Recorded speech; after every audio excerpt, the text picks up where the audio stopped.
Thanks, Brandon. Well, here at 23 ABC, while we celebrate Black history throughout the year, February is an additional time to pause and honor the work of Black Americans both nationally and locally.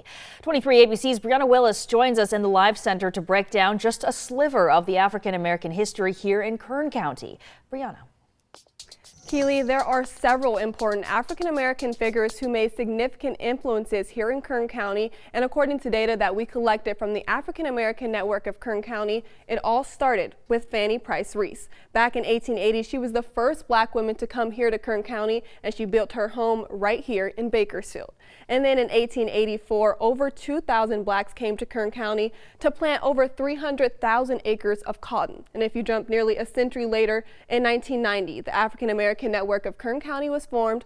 Also in the 1990s, specifically in 1994, the Buffalo Soldiers found their footing right here in Kern County. And lastly, we want to highlight in 1994, Irma Carson was the first African American woman elected to city council. But all of this Black history is just the surface. Local leaders say there's so much more to dive into.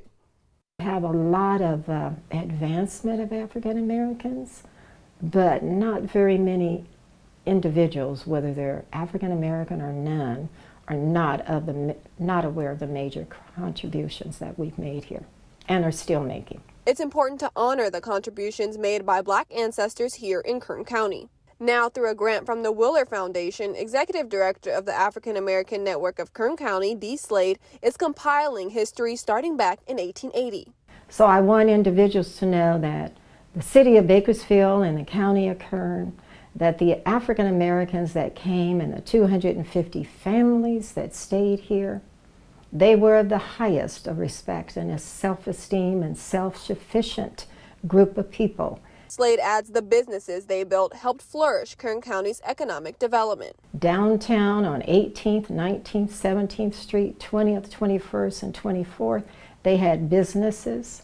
And after the fire, of course, the heavy migration of them from downtown moved to what you know today as the Southeast. Not to mention the famous writers across different subjects.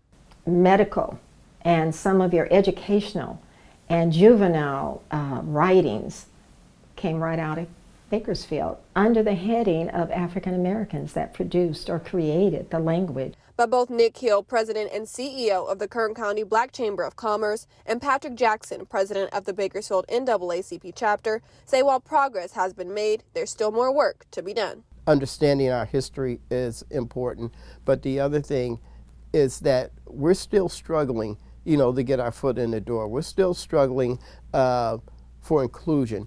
We're still struggling for that bootstrap, that we don't have. I think major progress in economic development, I believe in our educational system, health as well. There's a lot of disparities there. We made some progress in some of these areas, but there's so much more that we can do. Dee Slade's advice when feeling that enough is not being done. Once you learn your history, you will have more pride in who you are, and that will hopefully motivate you to start doing some things. Stop talking about the problems, but come up with the solution, because there's pride in working hand in hand with your community representatives.